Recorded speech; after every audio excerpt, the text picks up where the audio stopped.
Hi, my name is Justin Haskins. Thank you for joining me. Today, I want to talk about our common agenda. This is part of a series of videos that we've been doing on our common agenda, this radical United Nations plan to completely transform the entire world. I know that sounds crazy, but if you've seen the other videos, you know it's true. Sometimes crazy things can be true. It is totally and completely just some wild conspiracy theory. This is all too real, and it is nuts what's going on. This video is the last in the series. This is video number 4. If you haven't seen the other videos in the series, you don't necessarily need to stop the video right now and go watch those other ones. You don't need to watch them in order. Although if you were going to go back and watch the others, it might make sense to start with the first video where I did kind of an overarching view of what our common agenda is, and who's behind it and why they're doing it. This video is going to focus on a whole bunch of different topics that we just haven't had time to get to related to our common agenda. It's not going to be quite the deep dive that the previous 2 videos were, but it is going to hit on some key points, and I'm going to provide you with some really incredible information about a plan to, for example, completely change the way that we alter measuring economic growth and economic success. That's part of our common agenda. It's sort of like a national ESG social credit score. It's really interesting. We're going to talk about some radical environmentalism type things and some of the sort of socialistic aspects of our common agenda, big spending programs and things like that.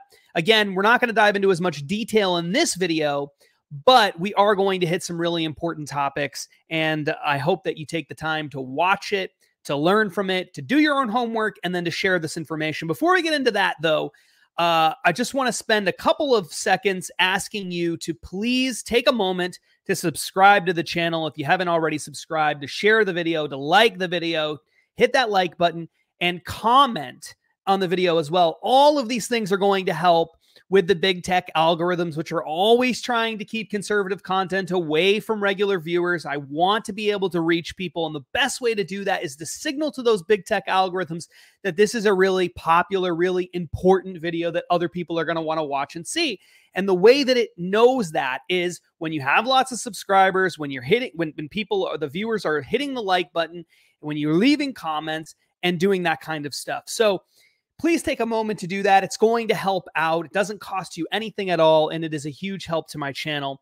I'm Justin Haskins. For those of you who don't know, I am a writer, a researcher, a New York Times bestselling author. I've worked really closely with Glenn Beck on projects related to the Great Reset and ESG. I've been working with lawmakers at the federal and state level now for the last couple of years, trying to educate them on the best ways to tackle the ESG social credit scoring problems and deal with the Great Reset.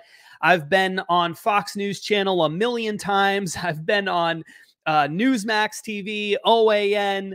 I've met with some of the best and brightest minds in the conservative movement, and this channel is dedicated with taking the stories that you're not always hearing on the news, that really influential people behind the scenes might be talking about, but they're not necessarily talking about on the air, and taking those topics and giving them the airtime that they deserve.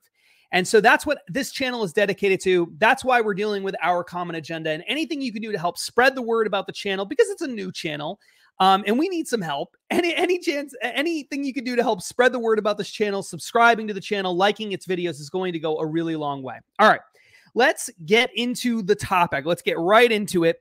There's a bunch of things I want to hit on today, because this is the last video dedicated exclusively to our common agenda that we're going to do, at least for a little while.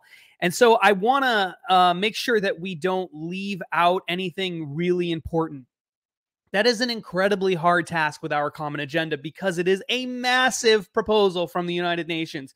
Absolutely massive. And as just a reminder, I've mentioned this in all the other videos. I'm going to mention it again here. The Biden administration has already supported our common agenda. They've already backed it. They have put in some qualifying statements like, well, we support most of this, but there's certain things we may not. I'm paraphrasing, but there's certain things that we may not, 100% agree with, but they haven't as to my knowledge, they haven't said what those things are. Now, maybe they have and I've missed it, but I haven't seen it. So the Biden administration is already 100% behind it. So this thing could very well become signed into law. Like, this actually could become an binding international agreement between UN member nations. All of this stuff is going to be looked at closely at a huge meeting called the Summit of the Future, or the Summit for the Future. It's going to be hosted in September of 2024, which is, in case you're not thinking yet about elections, that's just a month, about a month and a half or so, roughly, before the next presidential election and the next big congressional race here in the United States. So that timing is really important. This would be the last time, potentially, for the Biden administration to make a really big push for an international agreement. At that Summit for the Future, there's going to be something called the Pact for the Future that's going to be signed. And our common agenda is the goal for the Pact of the Future. This is what they're going to try to sign into, make an international agreement surrounding the Pact for the Future, our common agenda, all of that. So huge, really important stuff. It's vital that you stay focused on this. Okay, let's dive into some of the details that I wanted to discuss going into this. And if you want to see more videos about our common agenda in the future, leave some comments, ask some questions about it. And if there's some angle of it that you think would be particularly interesting, maybe I could do more videos about it going forward. All right, so we're pulling it up on the screen here. If you're watching the video on YouTube or somewhere else where we're hosting the video, you're going to be able to see. And really, I think that's the best way to follow along. But if you're listening in the car, I'll try to make sure that I providing you with everything that you need. So there's not going to be any essential visuals in this episode, but it is helpful if you're able to follow along. So this is the overarching, what you're seeing on the screen right now is a section in the Our Common Agenda main report produced by the United Nations. And it's the key proposals across the 12 commitments. So the 12 commitments are the things that are numbered. Like number 1 is leave no one behind. Number 3 is promote peace and prevent conflicts. Number 6 is build trust over here in the bottom right of the screen. These are the 12 commitments. And then beneath them are bullet points. And these bullet points are the key proposals. And the key proposals are laid out in more detail in the rest of the report in different sections. The report isn't laid out in the same way that this diagram is here, but this diagram is really, I think, very useful way of looking at this whole thing from a very high level. Okay, so there's a couple of things that I wanted to talk about in this report that I haven't had the time to dig into in previous videos. The first is something called universal social protection. If you look under item number 1, it says leave no one behind, and then it says new era for universal social protection, including healthcare and basic income security, reaching the 4 billion unprotected.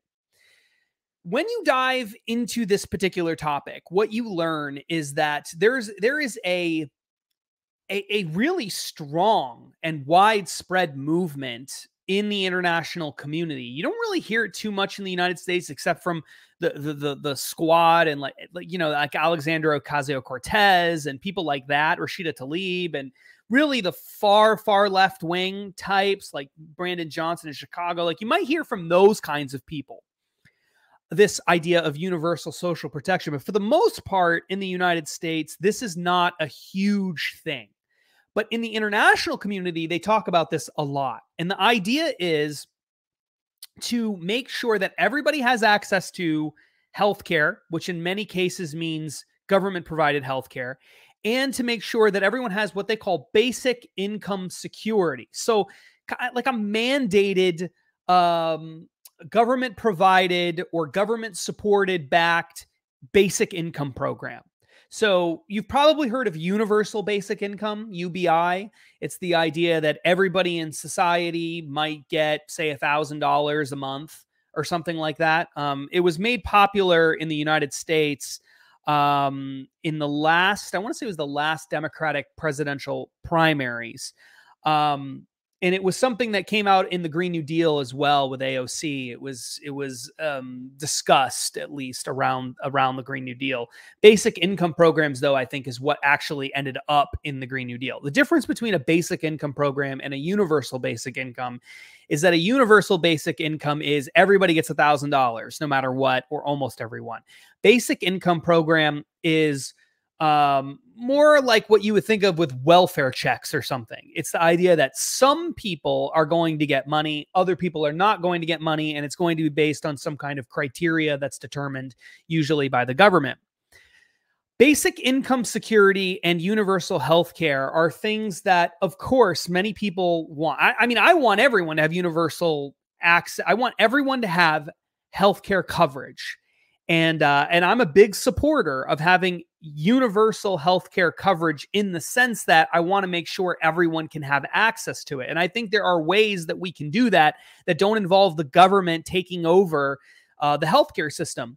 But people like Bernie Sanders and the folks who run the United Nations, they don't agree with that. They want to have control over the healthcare system. So when they are talking about when they're talking about health, universal social protection, including healthcare social protection and basic income security, they mean typically government-backed or government-controlled programs. Obviously, there are huge problems associated with government-run healthcare. That's why the VA healthcare system in the United States is such a mess. That's why there are a lot of problems in the United Kingdom and elsewhere with healthcare rationing. And that's why if you have a really serious problem, it might work okay with basic healthcare services. But if you have a really serious thing like a brain tumor or you need heart surgery or something, you don't want to live in the United Kingdom and need brain surgery. You don't want to live in Canada and need brain surgery or something like that because the wait times are really high.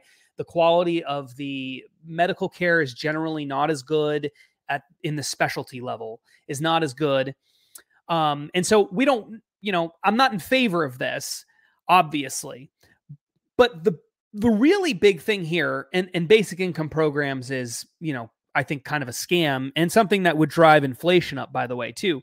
But I think the thing that we really need to focus on here is that the idea behind this proposal is that we're going to do all of that for 4 billion unprotected people. Now, in case you don't know, for the 4 billion people that they're referring to are not mostly Americans. There are some Americans in there, but they're not mostly Americans, nor are they mostly Europeans. They're mostly Africans and Asians. And the idea here is really a massive wealth transfer from America and Canada and European nations to Africa and Asia. That's the idea behind this. And when you have a healthcare program, you might say, okay, well, maybe that's a good thing though, right? We need to invest in healthcare in these other countries. And I think there are investments that the West can make in these other countries. Not everybody on the right agrees with me with that, but I think that there are things that we can do to help build up healthcare infrastructure and humanitarian aid and things like that.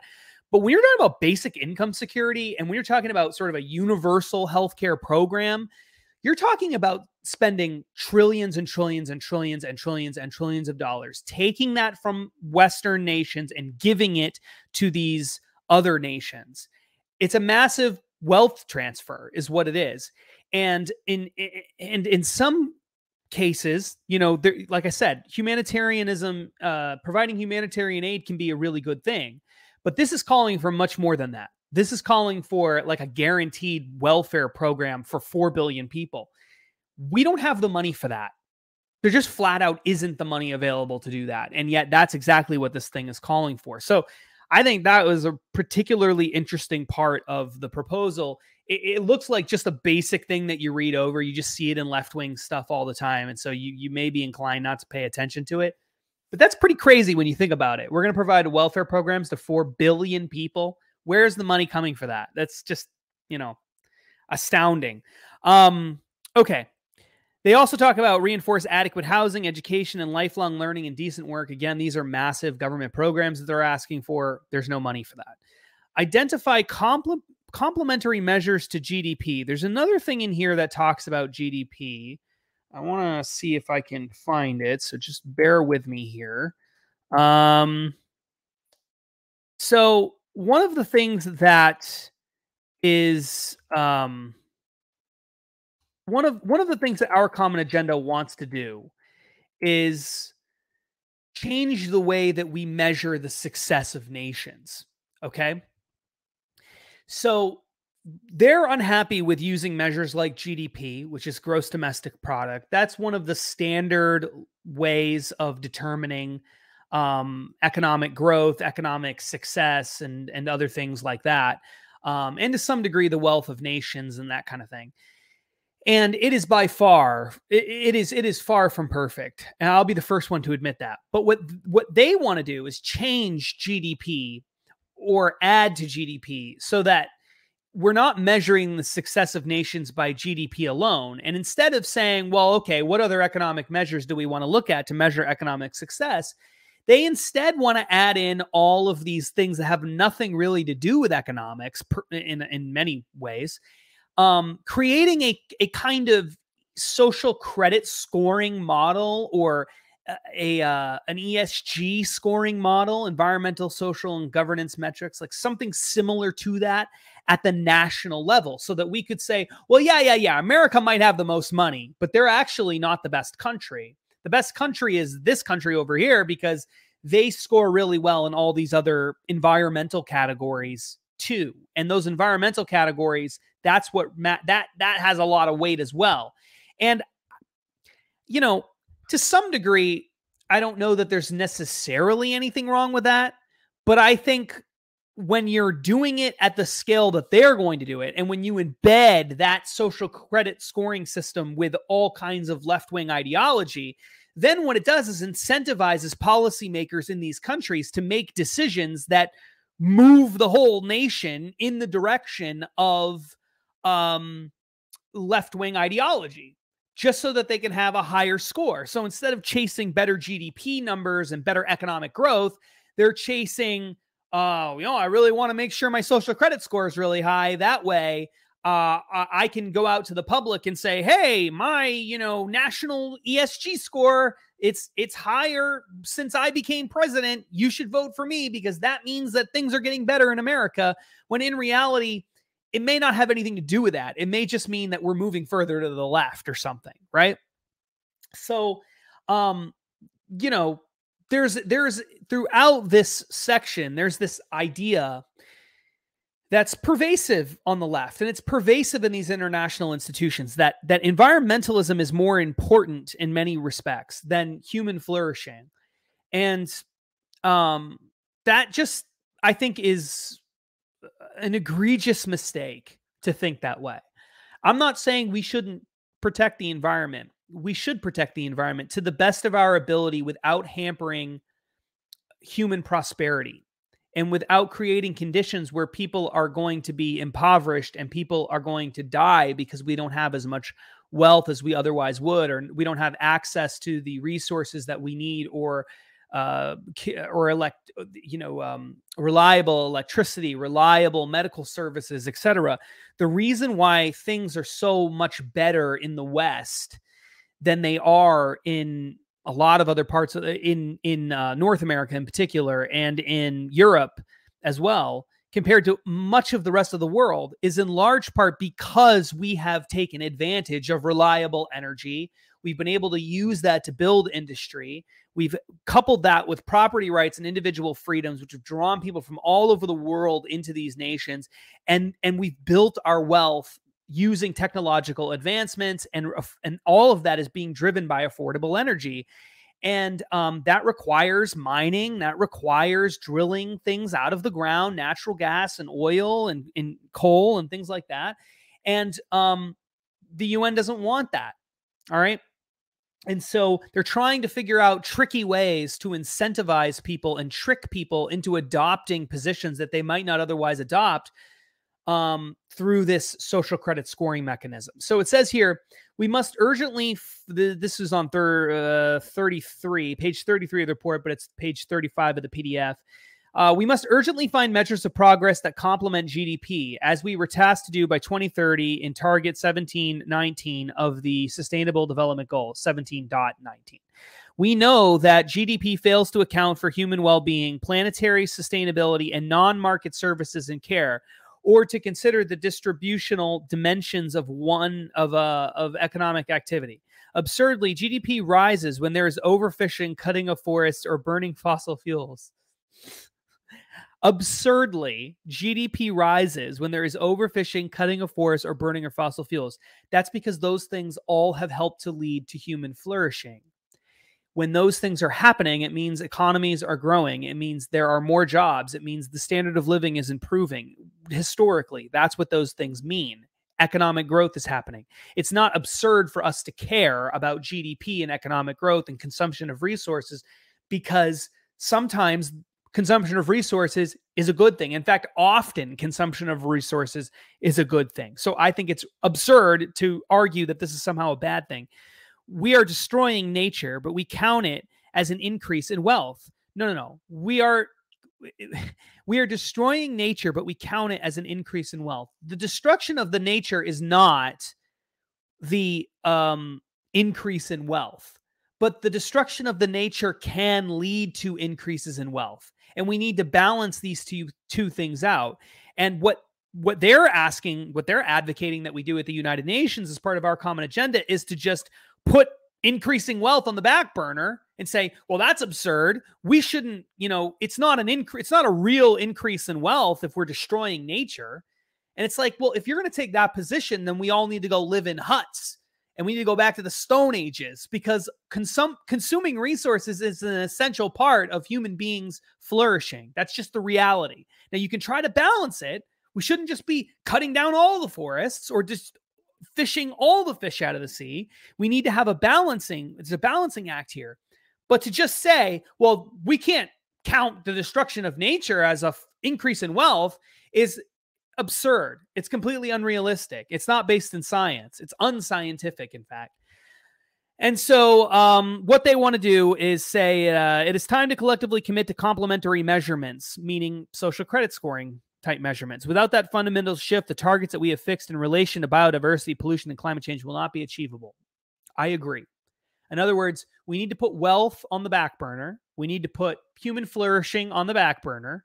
We need to do all of that stuff. This is what they're saying in order to battle these things that we care about. Now, I agree in the sense that if you want to take a really hardline approach on all pollution and all CO2 emissions and all destruction of nature, then yeah, you do have to limit human flourishing and you do have to limit wealth. No doubt about it. People have to be poorer. And there probably has to be fewer people. Is that what you want? That's not what I want. We can balance these things so that there is an emphasis on protecting nature and an emphasis on human flourishing, but it can't be an absolute protection of nature, an absolute protection of natural resources. We have to consume natural resources. We have to stop demonizing the consumption of natural resources as if every single time we fish a fish out of the sea, we are committing a crime against nature. Like, that's ridiculous.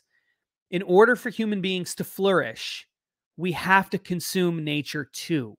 We have to consume nature. And that is the way human civilization has always understood that. It is unnatural for humans to think the way the United Nations is asking us to think, actually. All right, we don't need to go into more detail on that because I think you get the point. They want to create a national social credit scoring model system that tries to embed these non-economic criteria into what would normally be considered an economic measurement in order to try to fool people to adopt left-wing ideas, some of which would be really radical and ultimately would make human beings poorer. Under item 2 here, we're talking about the environment. So let's continue in that sort of mindset. Commit to the 1.5 degrees Celsius goal and net zero emissions by 2050 or sooner. Well, they can't really commit to a 1.5 degrees Celsius goal because they have no way of knowing for sure that temperature temperature increase is going to be limited, or temperatures will drop, or whatever over XYZ period of time. They have absolutely no way of doing that. They don't know. They can claim it all they want, but there is no big dial that you turn that changes the temperature of the world. That just doesn't, it's not how it works.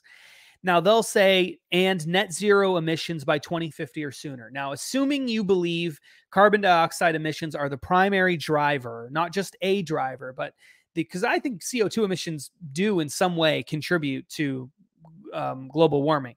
But, and a lot of people do, who do not believe we should go insane with renewable energy stuff and should not go insane with the Green New Deal and all of that. But to say that we're going to have net zero emissions by 2050 or sooner would require gutting the developing world in particular, but gutting the world of essential industries in a way that can only happen if everyone is getting poorer. You cannot have net zero carbon dioxide emissions globally by 2050 without causing millions, if not billions, and I mean that literally, of people to be to maintain a state of poverty, or to be trapped in a state of poverty, or to fall into poverty, who are currently not, or who are climbing their way out now, but who would have to stay in poverty in order to make that happen. Because in order for the developing world in places like Asia, like in Indonesia, for example, or India, or various parts of China, or Africa, in order for those places to develop properly, they need to have affordable energy. And the most affordable forms of reliable energy are undoubtedly fossil fuels. They still are. Now, you can make investments in other forms of energy if you want, but you're going to have more poverty as a result of it. It's not possible to avoid that problem. Okay? It's just not. So if we're going to have net zero emissions by 2050 or sooner, it means more people are going to be in poverty. It's also impossible to have net zero emissions by 2050, because even if you were to adopt, net zero energy sources all throughout the Western world, China is never going to do it. India is probably never going to do it. Indonesia is never going to do it. The parts of Africa will never do it, because they need reliable, affordable energy. And net zero energy sources are not as reliable or affordable historically. That's just the fact. And we have not developed the technology that can produce net zero energy in an affordable, reliable way. The only exception is essentially nuclear energy, which I'm a huge fan of. I'm all for developing more nuclear energy, but the left doesn't really like nuclear energy. And so that's probably not going to happen. And the startup cost for nuclear energy is the highest of essentially any form of energy. It costs a massive amount of money to build nuclear power plants. Once they're up and running, they're affordable, but to get them there is very expensive. And they're not going to advocate. The United Nations is never going to advocate for having nuclear energy plants built all over Africa and Asia. Like, that's just not going to happen. And that's not what China is doing for the most part. They're focusing on fossil fuel because it's affordable, and they need to continue growing their economy.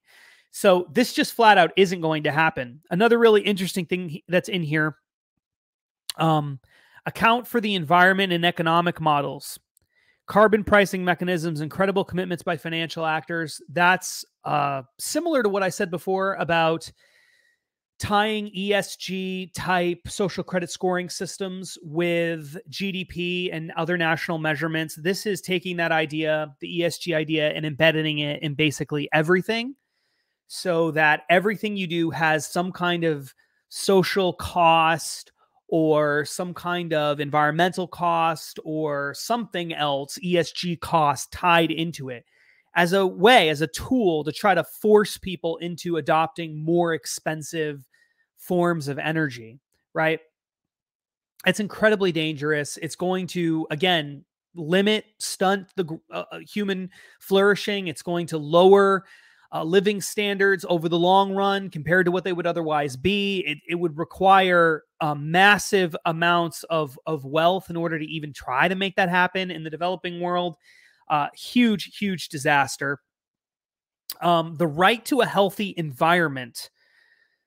Now, that one I think is particularly dangerous. Let's see if we can pull up the section that deals with that. Thing about the right to a healthy environment is that, of course, everybody wants to have a healthy environment. All right. But what people have to understand is that when you start throwing around the words health, when you start throwing around the words right, and you actually apply that logically and consistently, you end up with really scary stuff. Okay. And you end up with you often end up with authoritarianism. I just did a search on right to a healthy environment, and basically the sections that use that phrase in this report are very, they're very vague in what they mean. It says the right to a healthy environment also warrants deeper discussion. That's on page 34 of the PDF. And then on page 60 of the PDF, a healthy planet for the prosperity of all, I would urge recognition of the right to a healthy environment. It doesn't really give you much detail there. But the reason why it's, I think, really important to mention this is because if we were to apply it consistently and rigorously, if I have the right to a healthy environment, if every single person has the right to a healthy environment, then anything that you do that limits the health of the environment could be construed as limiting a person's rights. So you're technically making a human rights violation out of every consumption of resources. Every time resources are consumed and the environment is becoming less healthy, you are committing a human rights violation. Now think about how insane that is, but it's true. And notice that in the language, there's no limit here. They're not saying, well, you have a right to a healthy environment, but we also have to, weigh that against all this other stuff. No, it's just, you have a right to a healthy environment. Well, if I have a right to a healthy environment, what does that even mean? Does that mean that no mining, no digging into the ground of any kind, no cutting down any trees? Because I have a right to a healthy environment. And in my opinion, healthy environment means no trees get cut down. Is that, you just see the absurdity of that. You can't establish a right to a healthy environment without causing all these other problems. The only reason they support this, and this is why they've kept the language so vague, is because it opens the door to all kinds of other actions that the government wants to take, the United Nations wants to take, but they need a justification for it. It also says here, declarations of climate emergency. Again, that's declaring a climate emergency. So they want to treat climate change as though it's on par with like the COVID-19 global pandemic. And we're going to have an emergency declared, official government emergencies. That's what it's talking about there. That just gives them opens the door for them to do whatever they want to do, right? Well, it's a climate emergency. So we can, this is like COVID. We can have lockdowns. We can do whatever we want to make sure that we're not, heading toward climate disaster or something. That to me is really dangerous and really disingenuous, because there isn't a climate emergency. Not really. Even if you believe that climate change is happening because of human beings, even if you believe it's a problem, there is no scientific evidence whatsoever that says we're all going to die from climate change anytime in the near future, or anytime in the next 100 years, or anytime in the next 200 years. There's just nothing that indicates that that's the case. The best science does not show that at all. It's not even close. But they want to declare a climate emergency. Why? Because it gives them power, and they love power. That's, if we've learned anything from the emergency platform video, if you haven't watched that, go back and watch that. You'll know that they really love power. There are other things in here, massive spending programs and things that would be wildly unpopular in the United States. Here's one of my favorites. It's under item 4, commitment 4, or what is this? Key proposal 4? Commitment 4. Abide by international law and ensure justice.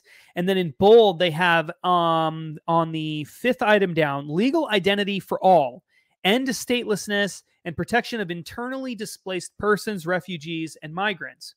When you go into this and you start looking into the details of this particular proposal, what you see is that essentially they want to take everybody who's in every country illegally. They want to make sure that they have a legal identity, and they want to give them access to all government provided welfare services and things like that. So think about what that means. If you have someone who comes into your country illegally and breaks the law, they should not only get an ID, but they should also get access to every single public service that they have available. Even though they're not contributing to paying for those services in any way, they should get access to them. And they should be able to come and go between any country that they want, collecting whatever government services they want.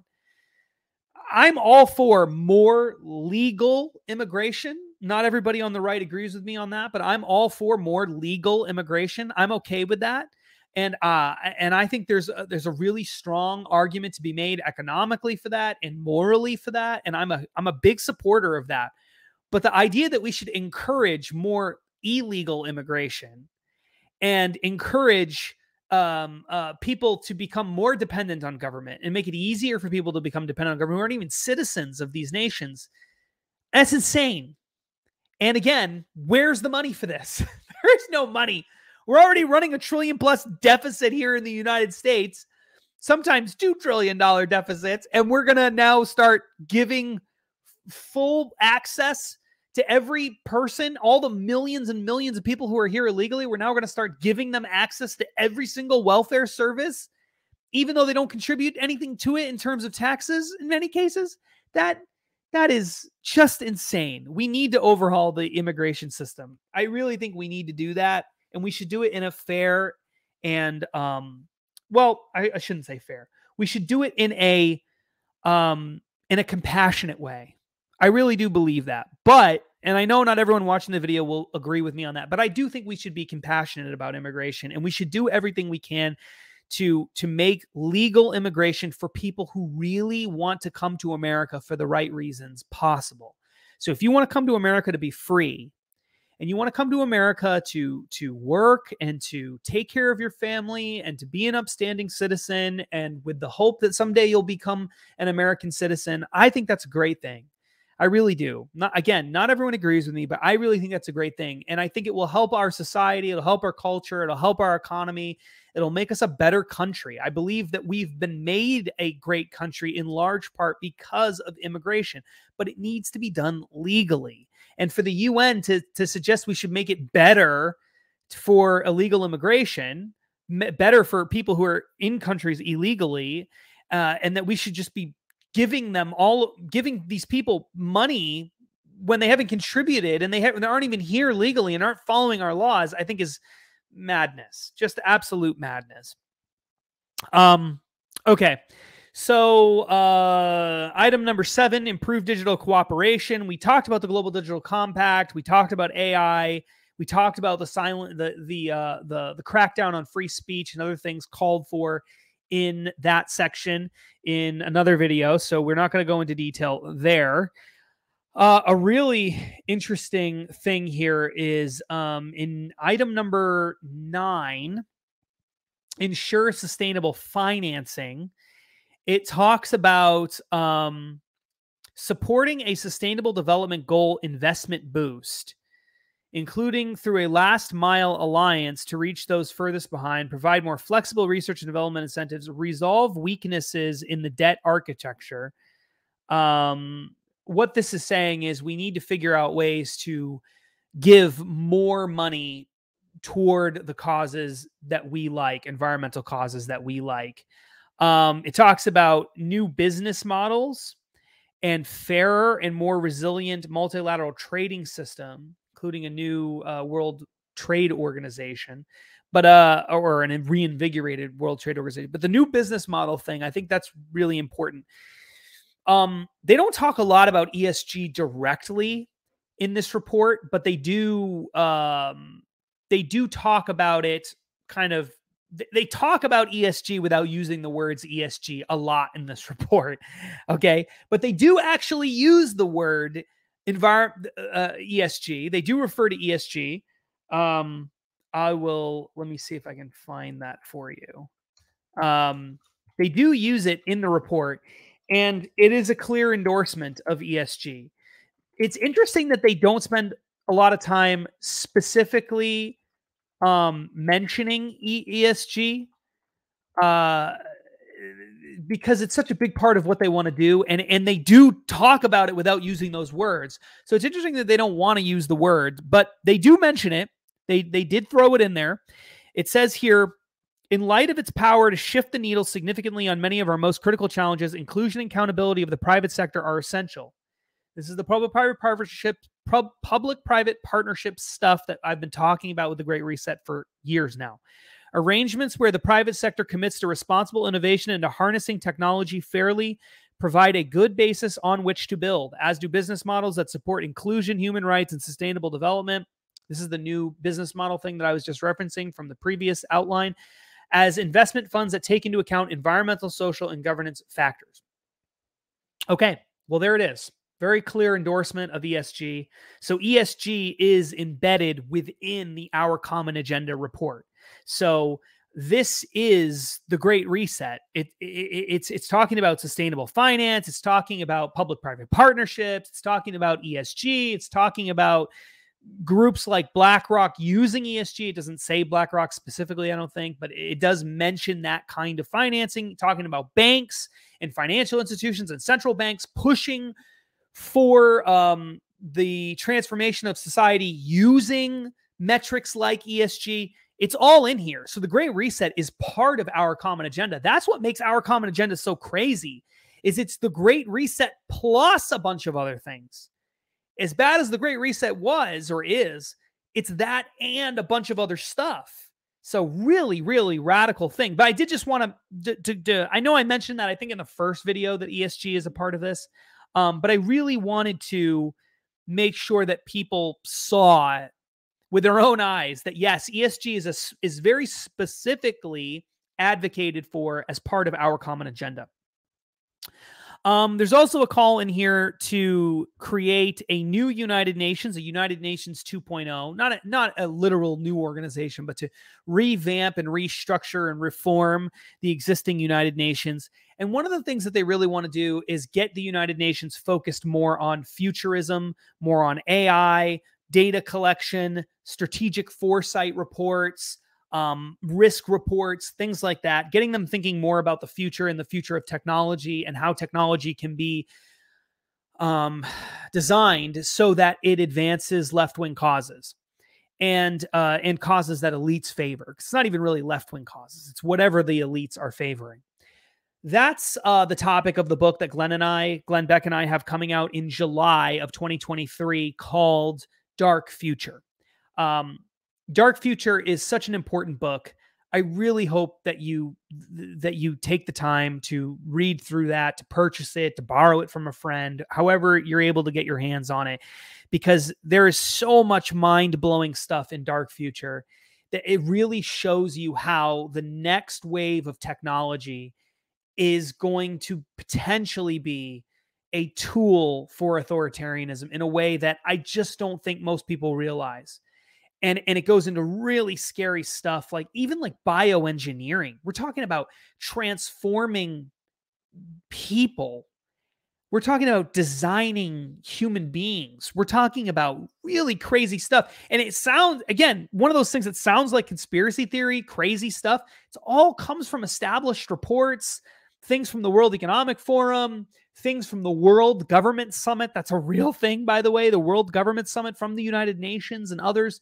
And what this shows, this United Nations 2.0 proposal within Our Common Agenda, what it shows is that the United Nations is 100% in on that.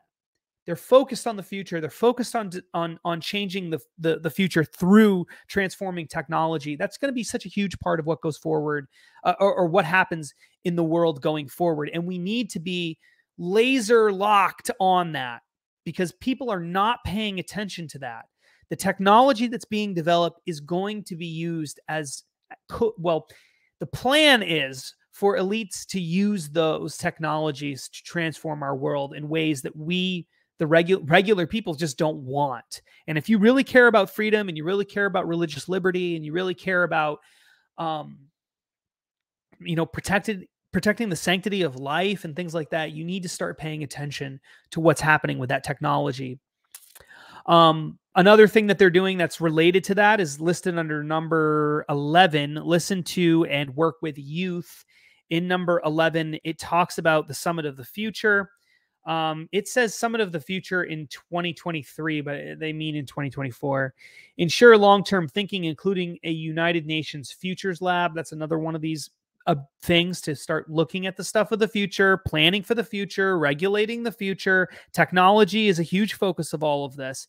And so I just wanted to highlight that to make sure that people have that on their radar. There's a lot of other things that I really wish we could get into. More systemic engagement with parliament, subnational authorities, and the private sector, civil society focal points in all United Nations entities. One of the things that it talks about a lot throughout this report is, the developing of a relationship between local government and the United Nations. And so the United Nations coming right into your backyard and being involved directly with the initiatives and things that are happening in your local community.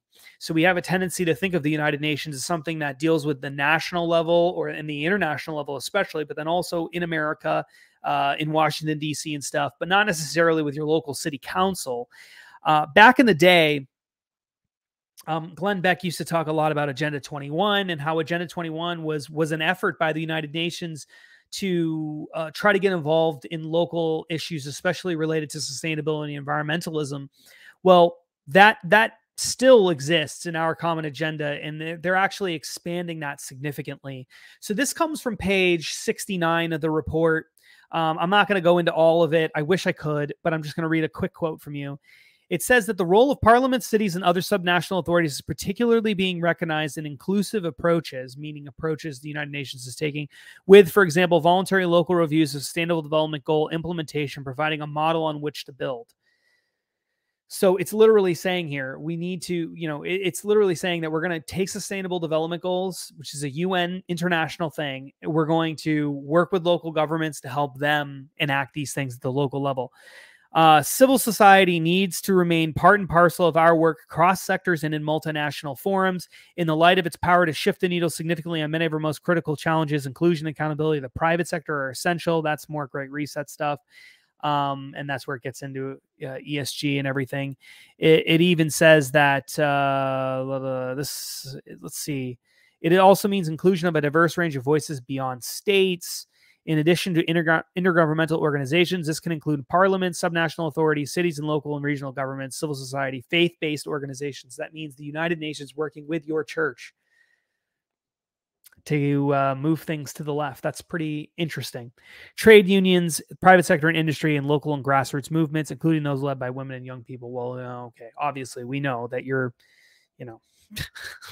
God, the stuff that they put in these reports sometimes is just unbelievable. It's so obvious when they're pandering to different groups. Obviously, there's nothing wrong with working with women and young people, but do you really need to pander to them in this way? It's just embarrassing. Anyway, the point that I want to get at is that the United Nations is trying to redefine multilateralism, or not redefine it, but make a greater emphasis on multilateralism, including working and coordinating with all of these other groups in society. They want to be involved in everything, including your local government and your regional government. So your local city council, your local town council, your county governments, your state governments, all that stuff. The United Nations wants to get heavily involved in it. It's pretty scary, pretty incredible stuff, but it is coming and it is part of our common agenda. So that's why we're talking about it. All right. I know I keep saying this, but there's so much stuff in this Our Common Agenda report that I want to get to, but we are running so long, and I know we got to wrap things up. So what I want to do right now is just urge you to get your hands on this Our Common Agenda report, download it onto your computer or print it out, and start making notes. Start pouring through it. Start finding interesting things and sharing these things with your friends and with your family and with the community of this channel, even through the comments section and elsewhere. And learn about this stuff. Don't ignore it. This is really, really important. And so many of the things that happen in the world that don't seem to make sense. And I used to say this all the time about the Great Reset, and it's true of the Great Reset. It's also true of Our Common Agenda. When you see things that don't make sense, a lot of times there is a reason for that. There is a reason for why things are happening, even though it doesn't seem like it. Like, why would Bud Light alienate its customer base? Why would it do that? Regardless of what you think of transgenderism, you may be the biggest trans rights person in the world, but you know that the average person who drinks Bud Light is not, right? So why would Bud Light do that? Why would Bud Light do that? Why would Disney move in the direction that it has gone in? Why are these big corporations, some of them fossil fuel companies, going all in on proposals to eventually eliminate or phase out fossil fuels? There's no business reason behind these things that make any sense. This is about bigger plans. This is about the Great Reset, and this is about Our Common Agenda and the Great Narrative and Dark Future and all of these things. It's shaping our world on a daily basis, and most people are just not paying attention to what's going on.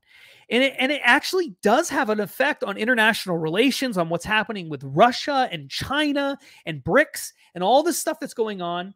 BRICS nations is what I'm referring to. All this stuff that's going on all over the world, it is tied together. It is related. It does matter. We have to pay attention to this. And I hope that these videos are helping you see what's coming. Because again, nobody is talking about this stuff. Now, I'm going to make sure that changes. Some people are going to be talking about this, some very high profile people, but that hasn't happened yet. It's going to happen, but it hasn't happened yet. And I want you to stay out ahead of it. I want you to have the information you need. And together, I really do think we can make a difference. We can make an impact on this. The best way to stop some of this craziness from happening is just simply by talking about it, shining a light on it. Shining a light in darkness can be one of the most effective things that you do. And so I would urge you to do that. Do your own homework, do your own research, share it with friends and family, talk about this stuff. And even reach out to your lawmakers. You know, I'm hesitant to ask people to do that sometimes, but, you know, ask your lawmakers if they've heard of this. You know, I think that's a really important thing that you can do. All right, enough of that for today. We'll be back soon with a new topic. This wraps up our series on Our Common Agenda. If you have more questions, more interesting ideas related to Our Common Agenda, leave a comment in the comment section of this video. And don't forget to subscribe to the Justin Haskins channel. Don't forget to like this video, to set up, there's an option in YouTube to send you a notification when a new video pops up. Make sure that you figure out how to do that for this video. It's not hard to do, and you will get access to more of our content as it comes out. It doesn't cost you anything at all, but it significantly helps out this channel. It's going to help us grow and help us reach a lot more people. All right. Until next time, my name is Justin Haskins. Stay free.